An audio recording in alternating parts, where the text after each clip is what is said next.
Just be true to what you said on paper.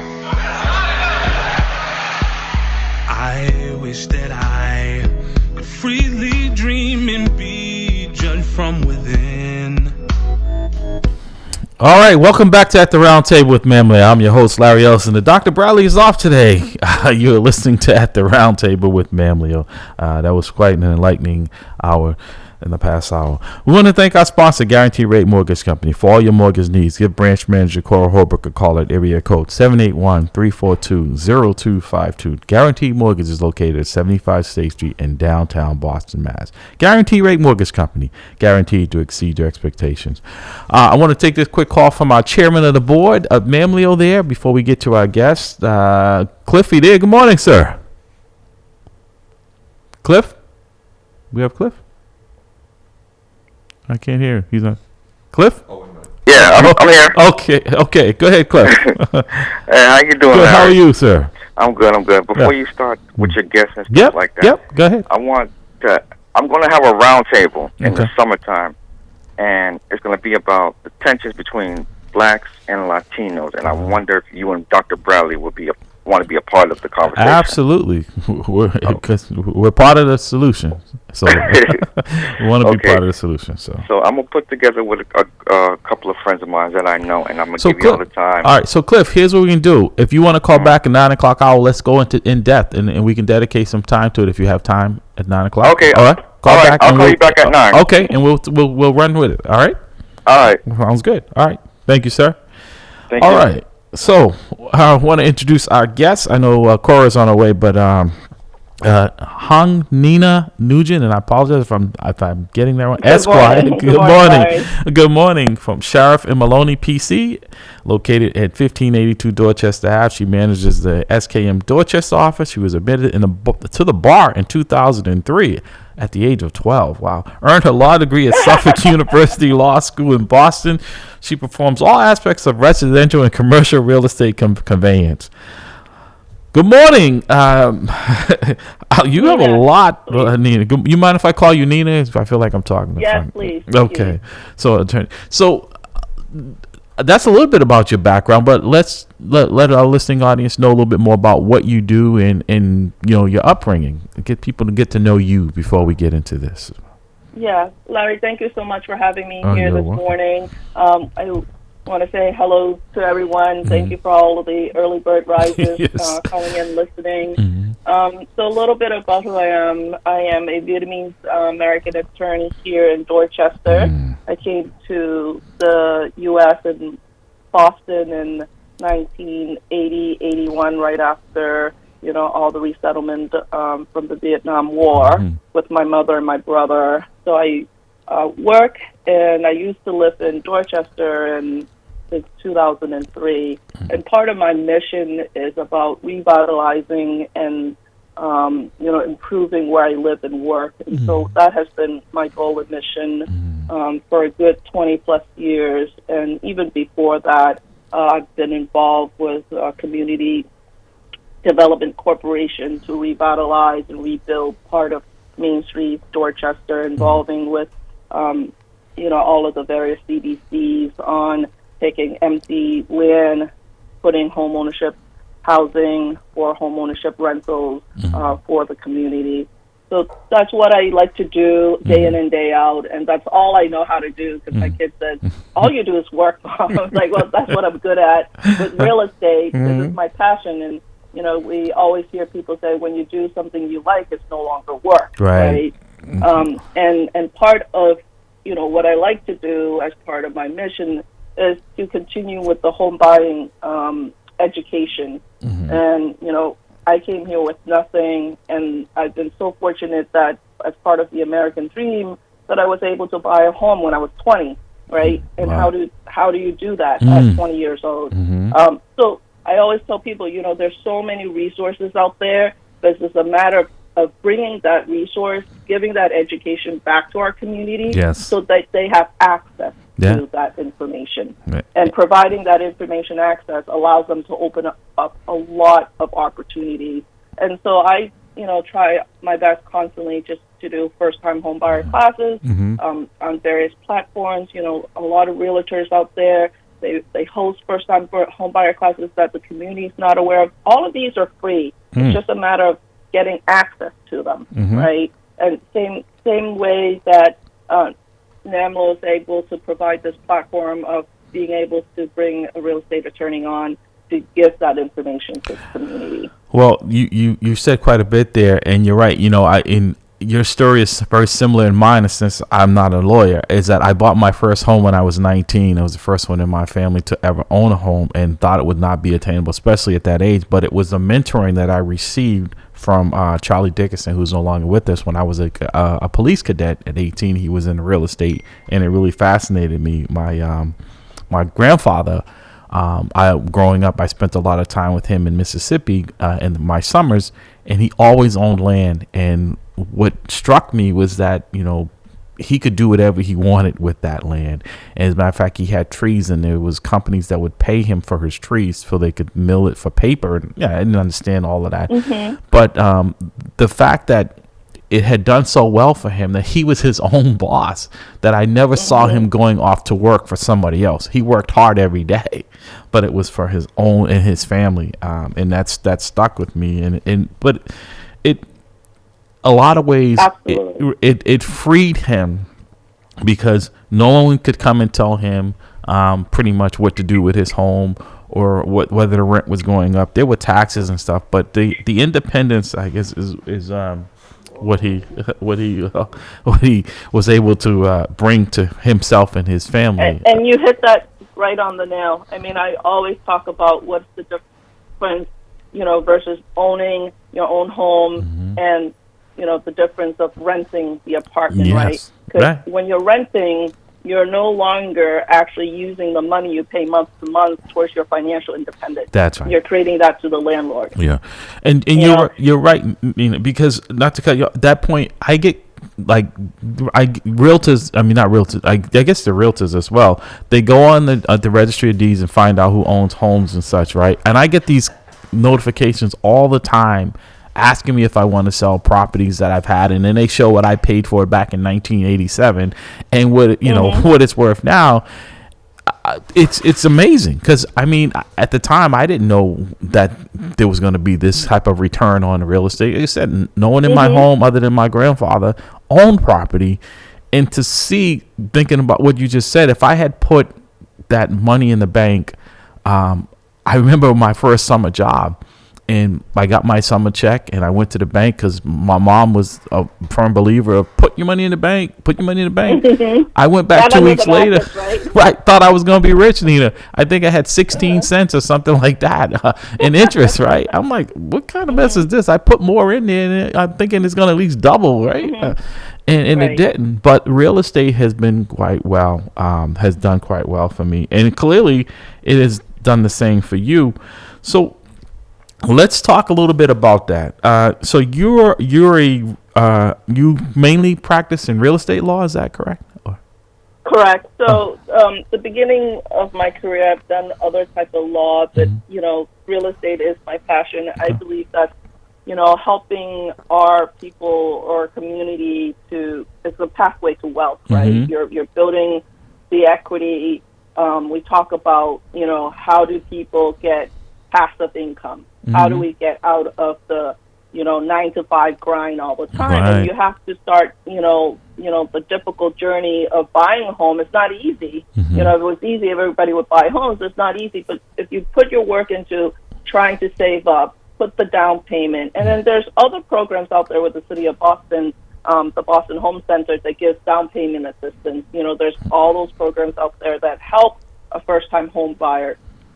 And the loan products are out there to also help you make a smaller down payment towards the home. Yeah. So you have to make those initial savings in order to put down the down payment, build up your credit so that you can start owning your home, paying the rent, which is towards your mortgage, right? Building that equity slowly over time. And that is the only way that, the community, and I talk about the community as in the working community, right, in Dorchester, so that we can start having home ownership, right? Being able to build that equity, and I believe home ownership also improves our neighborhoods, improves where we live. It stabilizes it, right? In ways Correct. that renting does not. You're listening to At the Round Table with Ma'am Leo. Calling number here is 617-282-0685. 617-282-0685. On the line with us is attorney Nina Nugent. She's a real estate attorney, resident from the community here, as her business practices in the community in the real estate law. Something that unfortunately a lot of us don't seek because we're not homeowners. So if you're not a homeowner, you're probably not going to be looking for her service.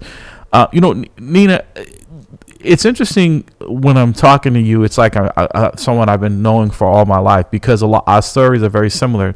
And because I know you probably read this story that came out in the Boston Globe. So it's been over 10 years now. In fact, they just did a revision of it recently to see if we have improved, where it said the net worth, and they just specifically said Black Boston was $8 compared to $247,000 for white Boston.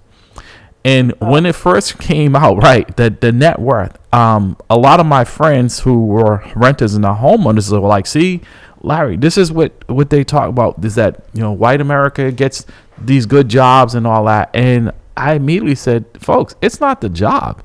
It's that home that their family purchased 30 years ago. Mm-hmm. And that you've been renting and you built up no equity other than for the landlord. That's what, if that home, because being a homeowner, I saw how my property values had appreciated over the years compared to my income from working for the police department. Don't get me wrong, the benefits and everything but I wasn't totally dependent on that, in that my outcome was looking a lot rosier from my real estate investments than from my income. Because the income, even with the police department and most jobs, it was a mandatory retirement age of 65. I could stay until I'm 65, which I'm not, but my real estate will be with me even when I go, and I can pass that down to my children. And that's the exact reason why, when we talk about wealthy, white families, it's because they're able to create that generational wealth for their children, right? Mm-hmm. So you and I are just the forerunners, we're the first of the train to pull the family. Right. So we're building that momentum, we're building that wealth. Mm-hmm. And so our hope is to be able to pass it down to our children, the next generation, so that they have one step up, right? Mm-hmm. And even if they have one step up, they're not going to be on the same level playing field as the rest of white America, because, the gap is so large that it's going to take so many generations for our children to catch up. Right. So, we have to build from the ground up right now, as the first generation of homeowners, to build that wealth, and then create the generational wealth to pass on. Well, Nina, I equate it with this. I tell people, because it's something that most people in Massachusetts are familiar with. It's the Boston Marathon. I said, you can't have someone start in Kenmore Square and you start in Hopkinton and expect to finish the race at the same time. I said, absolutely. Right. I said, you'll finish 12 hours later, but at least you finish, right? And it's not how you start, it's how you finish. And I tell folks, it's not too late. Is that we're talking in the early hour, is that if you plant a tree today, you may not see the fruits of it, but someone else will. As long as the tree got planted, right? It shows someone, it's a blueprint. And that's what I've always tried to do, was pass this on. Coming in here, giving my time to Ma'am Leo, right? Because I've been in a situation where I don't have to go out and do a detail, that I can give time back to the community. Mm-hmm. And I don't, like Cliff, who called in, and he's talking about, because there is a division amongst people of color. That's why I love my sister Cora, because she's the one who sees people, and we've built this family this way. You and I definitely have to sit down, because I think we'd probably, I would love to. The same, is that we sometimes look at each other, even amongst ourselves, and we walk past each other. Like, people are almost shocked a lot of times when I say good morning, because in the South, that's what you did. You just say good morning. Mm-hmm. And passing this information, they're suspicious that, oh, what are you trying to scam me? What, you're telling me to invest in this? There's something nefarious going on with you. This just can't be real. That you actually want to educate people and say, because there's enough to go around. And the more of us that elevate ourselves up, because we're seeing gentrification in these communities, which is real, because most of the people in these neighborhoods were renters and not owners, and the owner gets to decide when they want to sell or how much they want to charge. Even like now with the whole thing about rent control. And I told folks, I said, look, that's just a smoke and mirror, because it's only going to be for homes over I think 6 families is what they're saying that you'll qualify. But if you lock it in at today's rates, people can't afford it. So who's going to be able to afford the $3,000 a month for a 1-bedroom in some neighborhoods, right? Right, and that's equal to a mortgage. Exactly. They don't realize the $3,000 they're paying is similar to what the monthly mortgage costs them. Right. So I want to. Cora has joined us. I want to bring her into the conversation. Say good morning to her, and I think we have a caller on the line that probably has some questions, because usually when you guys come on and talk about real estate, the lines light up. Cora, good morning. Good morning, Larry. I'm a little bit late. Sorry about that. No, this is early for you, Cora. So you're good. Not really. I'm up at 6 o'clock. Except that that's okay. So So I go ahead and continue with the conversation. Okay. Sorry. No, I just wanted to introduce you, let folks know you were here. So Nina, you mind if we take this caller, bring this caller into the conversation? Absolutely. Good morning, caller. Welcome to the roundtable. Good morning. This is T. Michael from the People's Academy. How you doing? Good morning. So you have a question for our guest? No, just a comment on what, and I'll be off. Yep. No. Good.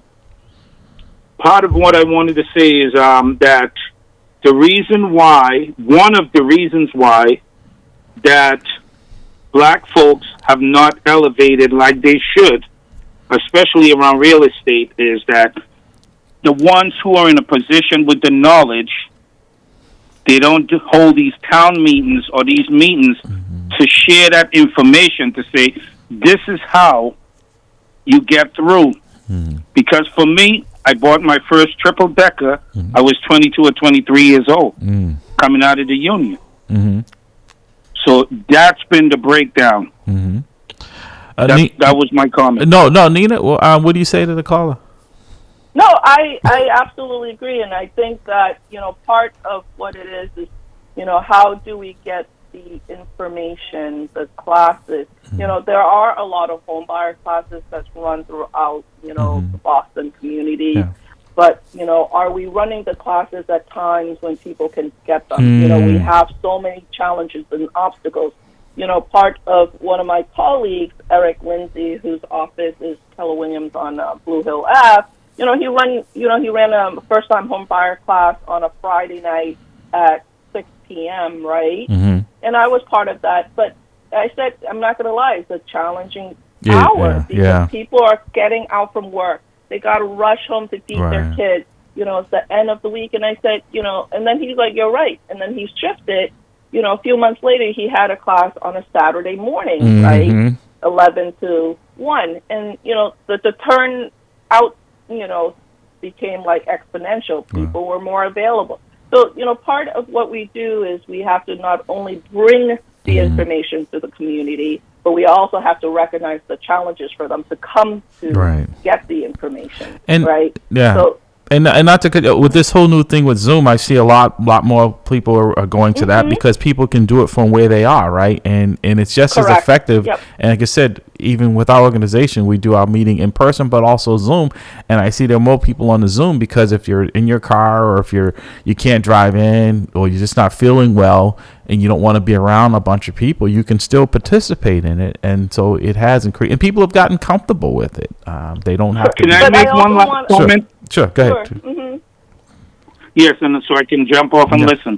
One last thing, that we have to hold our elected officials' feet to the fire. And the reason I'm saying this, the city and the state has a lot of programs that others have capitalized on.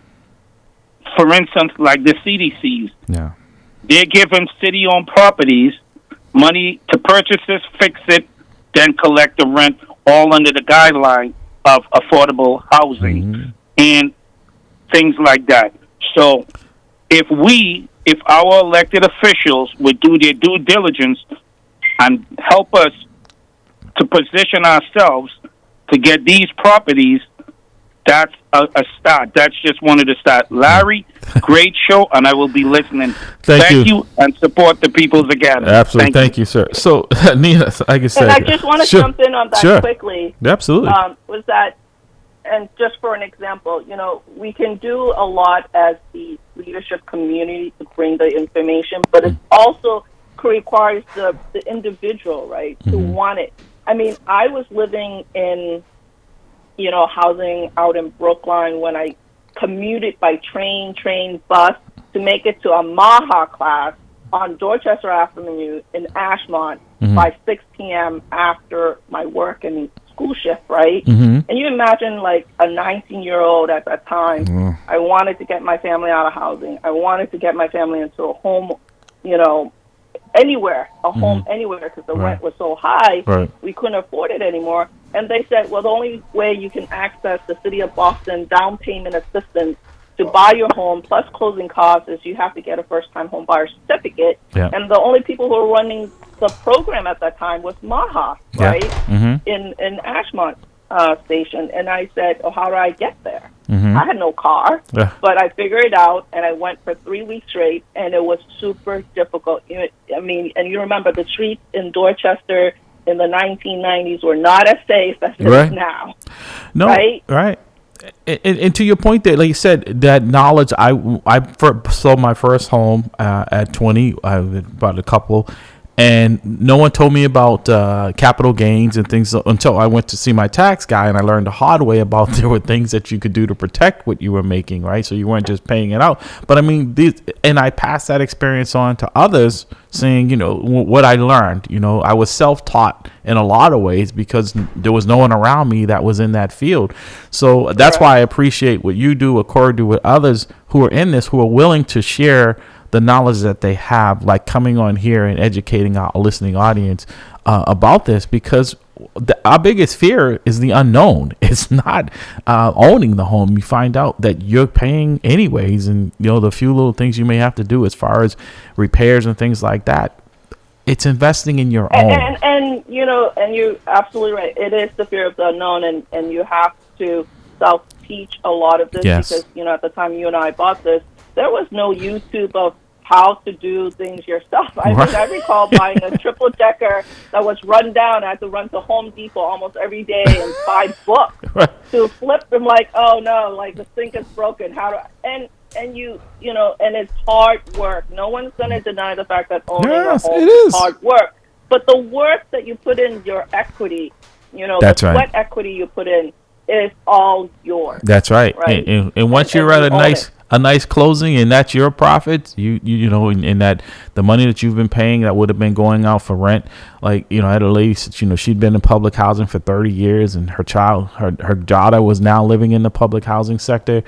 And, she was blaming me for her conditions. And I'm like, you have a say in whether or not you're here or not. And now it's almost like an inheritance. You're now having your daughter and your grandchild, and you're talking about the problems that are in there.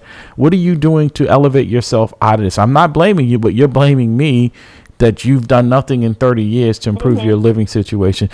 Stand by. I want to bring this other caller in, and I think Corey says, I told you, when you guys come in, the phones start lighting up. Good morning, caller. Welcome to the round table.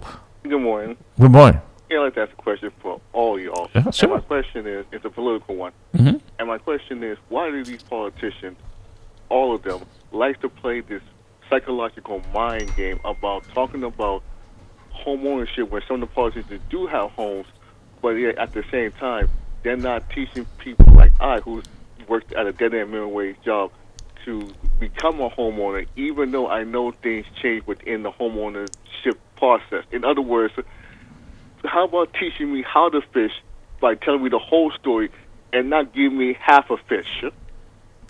Right. No. Well, yeah, I mean, go ahead, Nina. I don't have an answer to that, right? Because that's why I stay out of politics.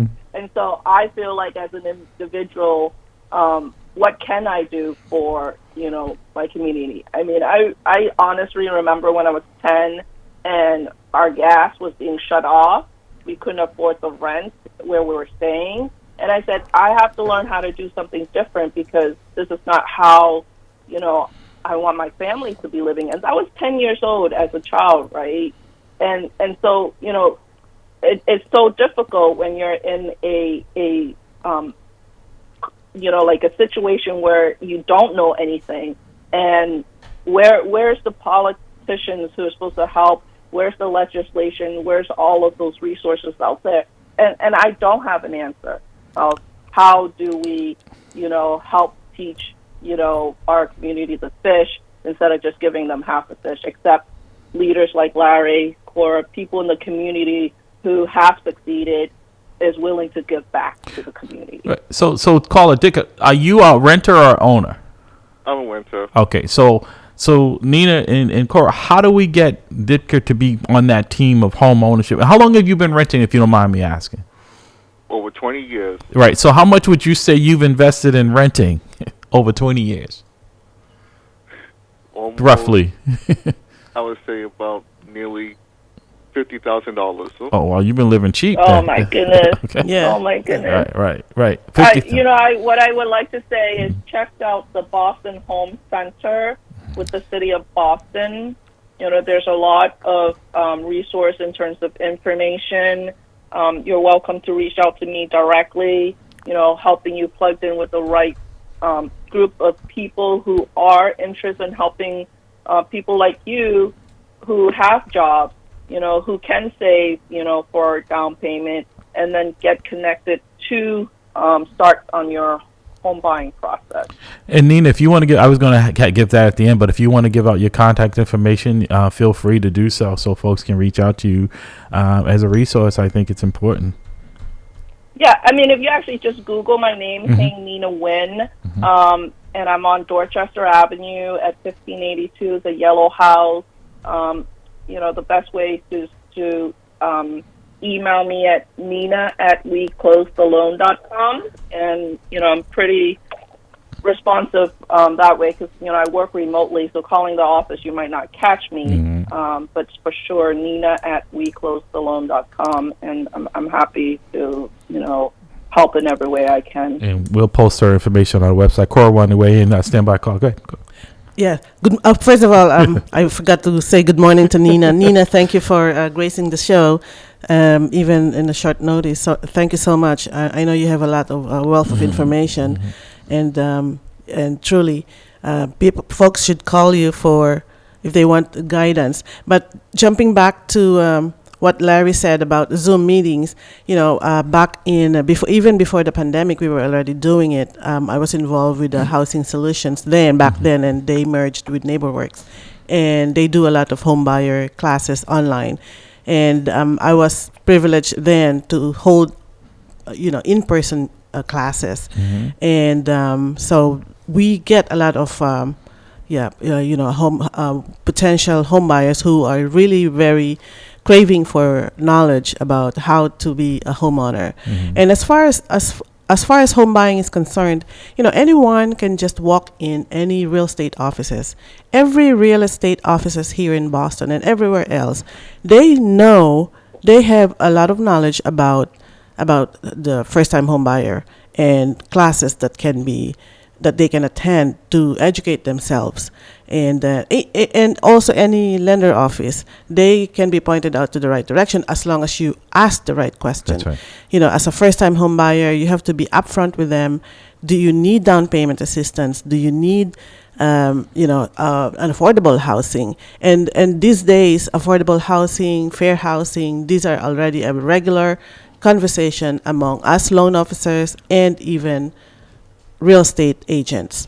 So anybody in the real estate can point you in the right direction too, as long as you ask the right question. Well, this is why I say I appreciate so much you bringing these resources to the broadcast and your support for having us to be able to be on the air, because it's this type of local community radio stations. Because the folks that listen to this are not listening a lot of times to what considered mainstream, because the conversations they just can't relate to, and it's usually not in depth the way we can get into a conversation here and dedicate the time and the resources to folks here.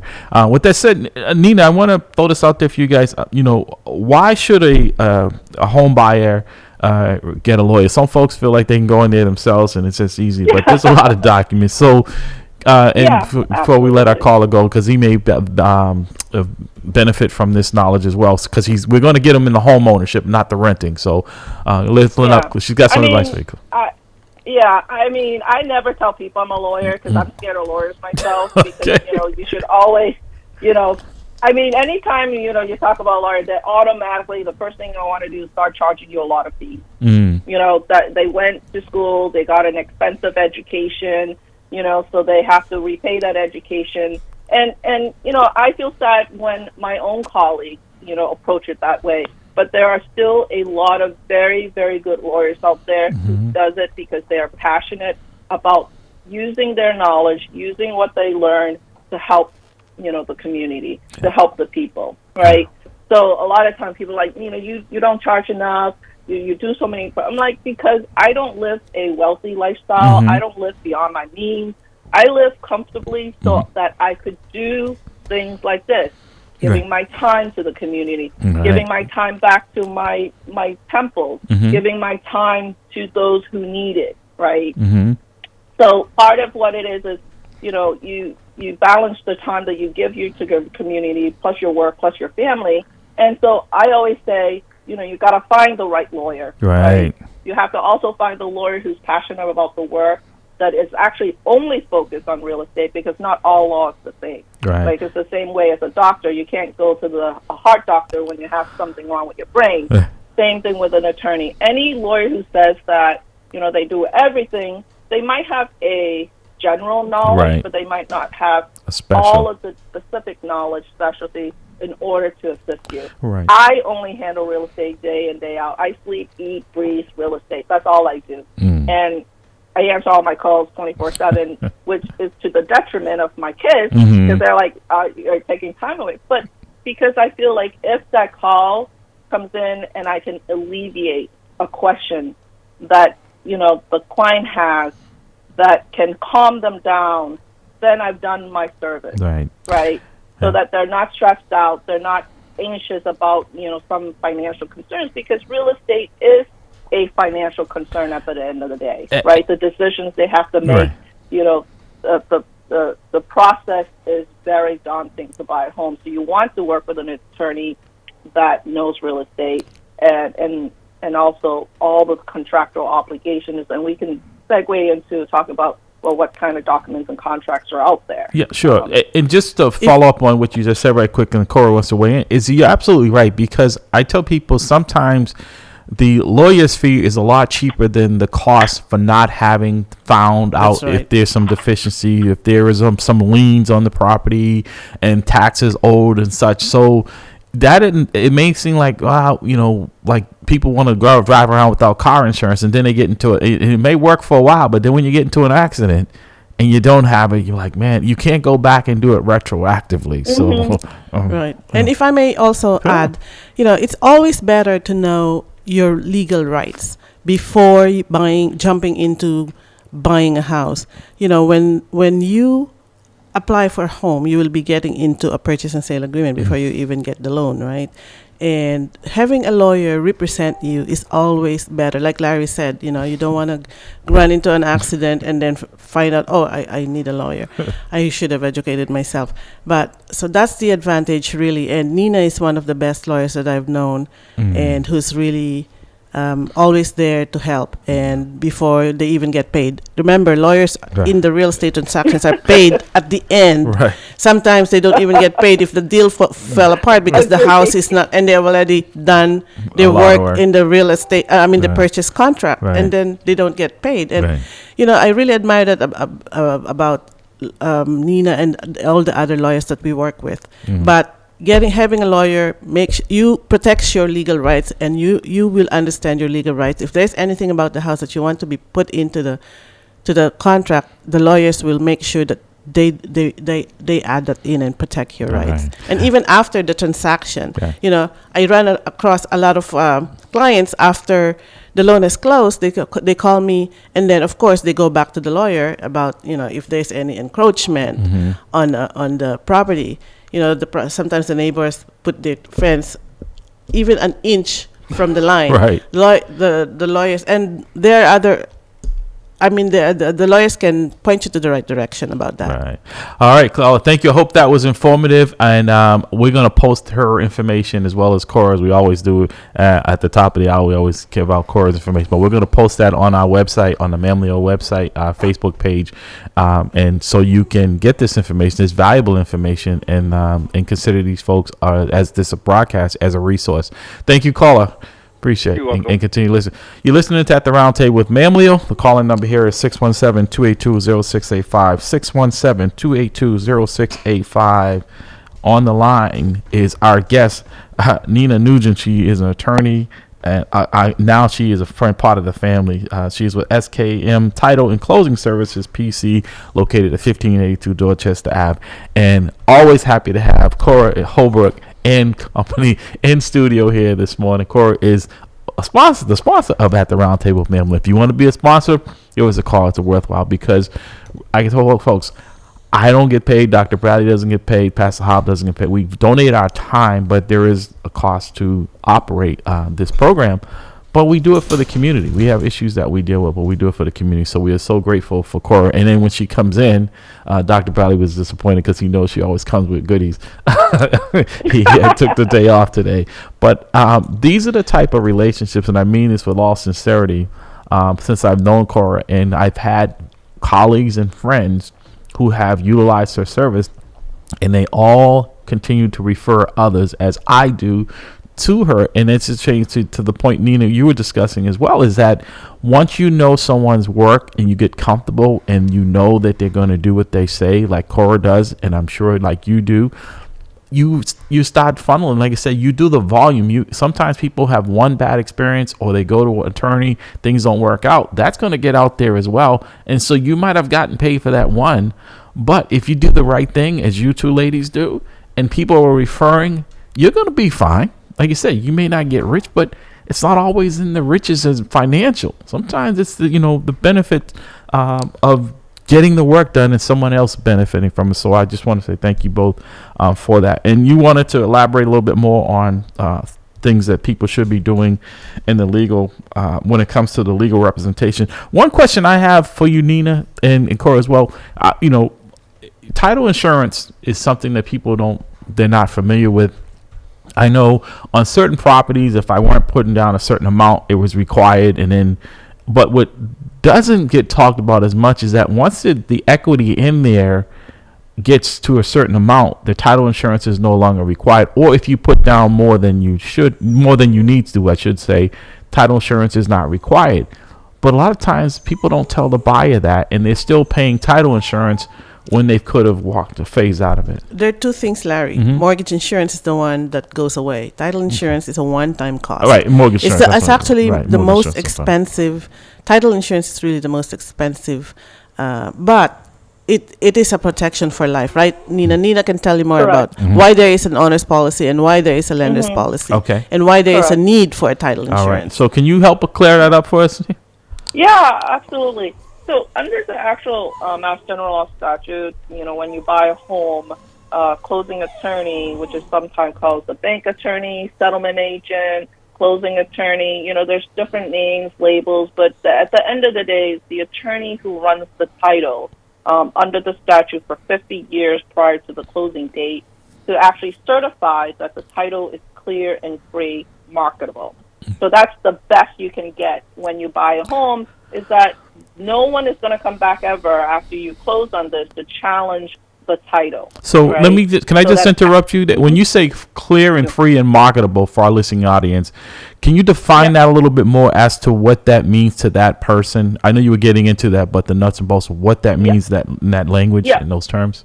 Yeah. So it's the term which says that as the attorney, when I do my title search with the public records, which is the Registry of Deeds, we live in Boston, it'll be Suffolk County, and there's two recording systems. One is recorded and one is registered land, depending on the property. But we have to search the records at the Registry of Deeds and also search the records with the actual city or town, with the city of Boston, for tax liens, which is like a municipal lien certificate, to make sure that all the tax liens, all the encumbrances, which is liens against the property for mortgages, equity lines, lawsuit, executions, etc. Anything that would have, been recorded at the Registry of Deeds that creates an encumbrance would have to be cleared off.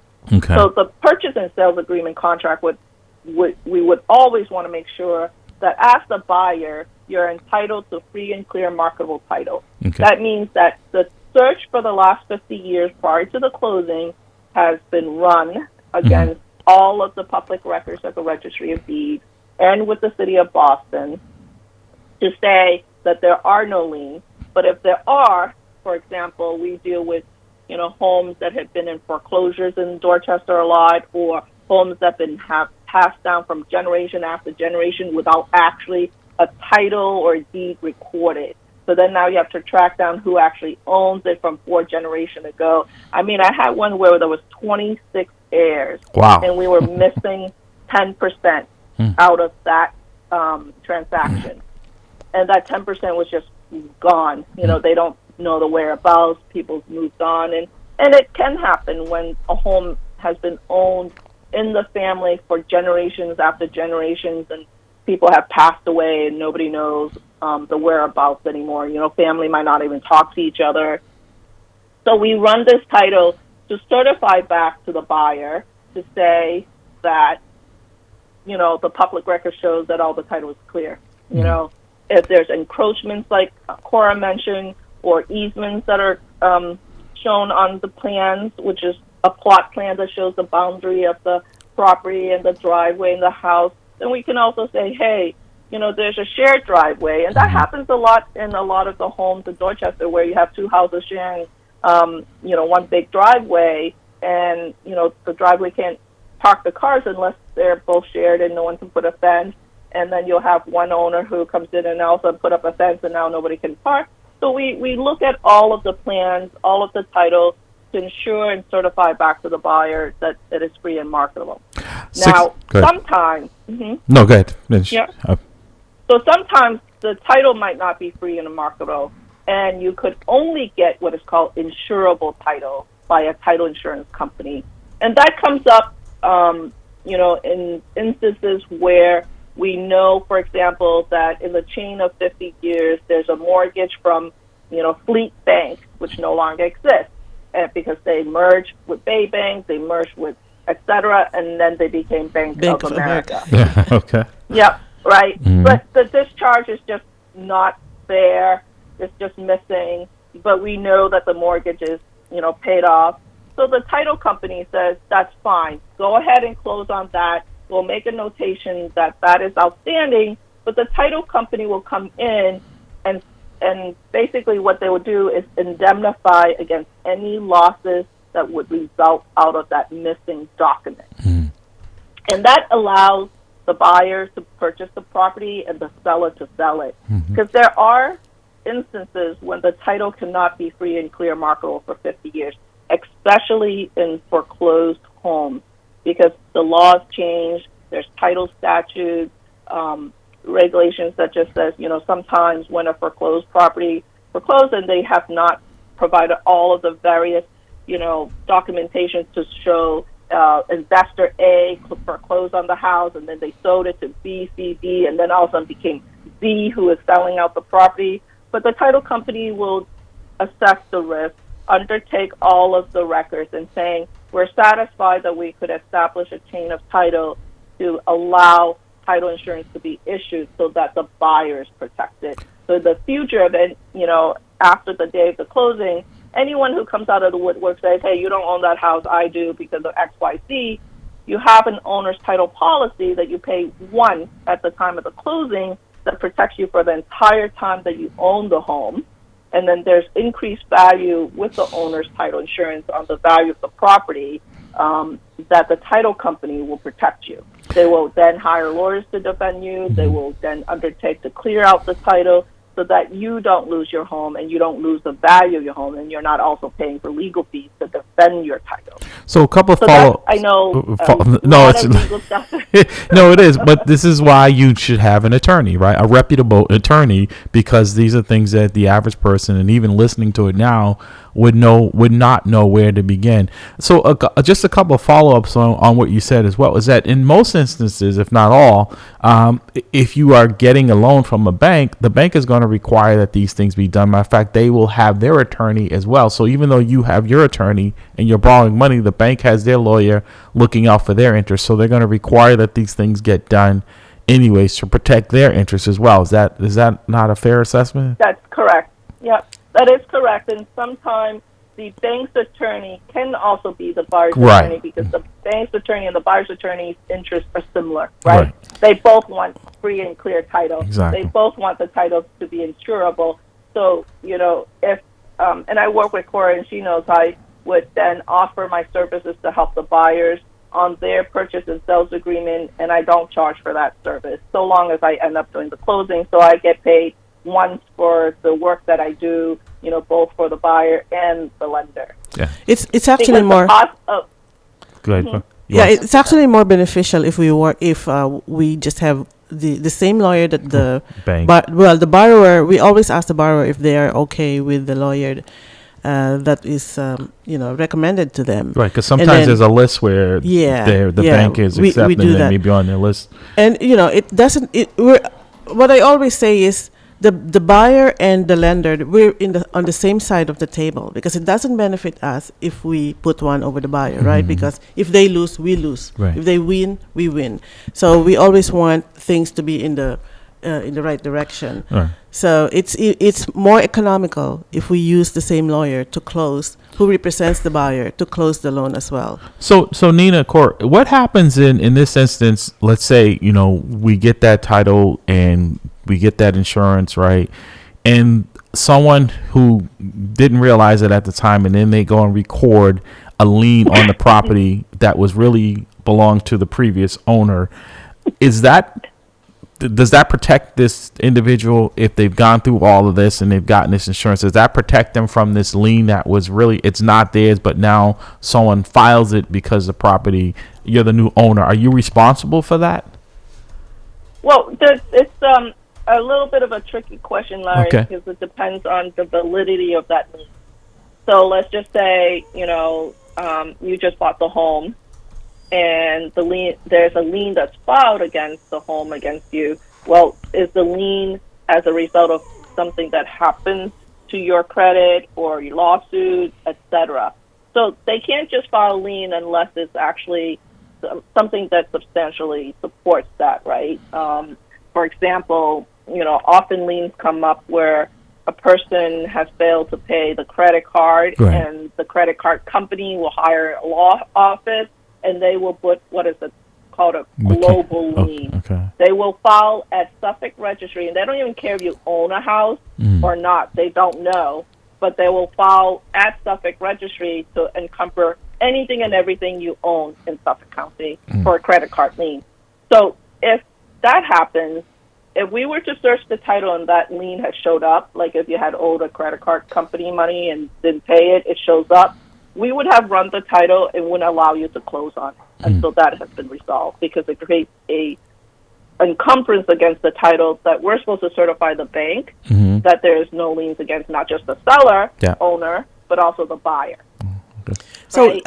And if it's thank you, Nina. If I may just add what Larry was saying, if the lien was actually the seller's lien and somebody tried to record a lien again after the property has been sold, first of all, of course they cannot record it because the property is no longer in the seller's name; it's already in the new name, and so it wouldn't be valid. Yep. It won't be valid. And secondly, if there was an old lien, Nina would have found it already, because that's part of the job that they do to make sure that the property is free and clear. If it's a mechanical lien, go ahead, Nina. If it's a mechanical lien, you have to track it, right, and track the whoever recorded it. The mechanics liens is tricky, and this is one that could be filed technically anytime after the closing, because a mechanic liens is for services, labor, work done on the house within 93 days of the closing. So typically we would have an affidavit from the seller saying they certify that there is no one who might have done work on the property that would come back after the closing to demand for payment because they have somehow, for example, done some plumbing work, electrical work, or construction work on the property that were not paid at the closing, and they had a separate contract with the seller, but that contract has never been recorded, so there's no way for us to know, if there was a lien or outstanding invoice outstanding. Mm-hmm. So we have the seller sign off affidavit indemnification that if there is a mechanic lien or a lien that is filed after the closing, then the seller is responsible. And the title company in that instance will protect the buyer for those type of liens. So, ladies, and then they will. Go ahead, finish. I say we've got about 5 minutes, so I just wanted to throw this in. So, Nina, Cora, you guys are really been phenomenal in this broadcast. But how do we bridge the divide in our community, right? Because I feel like we live in silos. Like we even label, the Vietnamese community, the African American community, the Cape Verde community, right? And so we don't get to know each other. We don't buy houses next to each other, right? How do we start working on that so that our communities start to look like a melting pot, so that we get to know each other, we get to identify with each other's cultures a little better, so we have a better understanding rather than just kind of ignoring each other and not taking the time out to do that. So we're actually buying homes next to people who look different than we do, because we don't see a lot around Boston and even around the Commonwealth.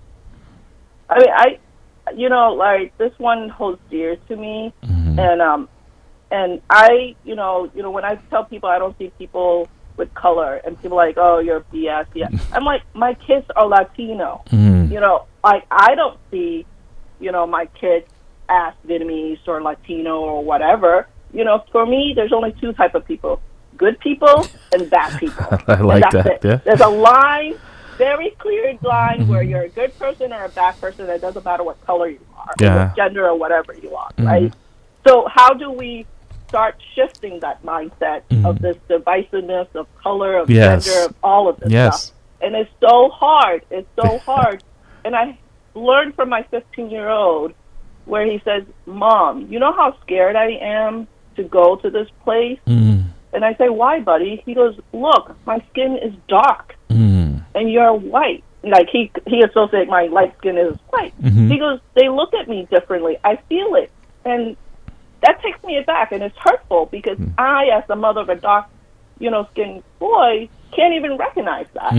That so you know where I'm talking, you know where I'm going here, right? Mm-hmm. Mm-hmm. Right. So how do we change that mindset, not just at home, but everywhere? Well, that's why I think that conversations like this, and actually folks like us, like Cora and I, working relationship, because when we have events, Cora's there and she's working the room, and people, so they're so comfortable with her. She was at a recent event with me, Mamlio's 55th anniversary. And as a matter of fact, our banquet is coming up into the month, but because people have gotten to know her, they see Cora, and they don't see many people in other than sometimes at work or whatever, but in that personal, intimate space, and that makes a difference. That's why I'd love to see, you and I hang out and just walking down in the community, because now people become comfortable because they recognize, like for me, if Cora's with me, people know me, they get to know Cora. And then they don't need me when they see Cora, because now they've built their own relationships with her. Well, actually, one thing that I've learned to do is the church is one big, melting pot mm-hmm. that people can. There's no gap. There's no looking at the color of the skin. Yeah. And if I get invited in any church, I just come and. All right. But that's a big difference. Right. Unfortunately, we're out of time. We've got to run. Nina, I'm gonna definitely reach out to you. I thank you for your time this morning. I appreciate you, and I hope you and your family be safe and have a happy Easter. Thank you for having me. I'll definitely reach out to you soon. Everyone. You will. Cora, thank you so much. It's been real. It's been fast. It always goes by quick. Thank you for always. It's always a pleasure to be here and support. Ma'am Neal. Yeah. Yeah, support Ma'am. Yeah. You've been listening to At the Round Table with Ma'am. We're going to take our break. We'll be right back. I wrote 300 songs in 1 year. Boogie will tell you I'm on it. I got unreleased songs for days, they don't want it. Eat any MC in the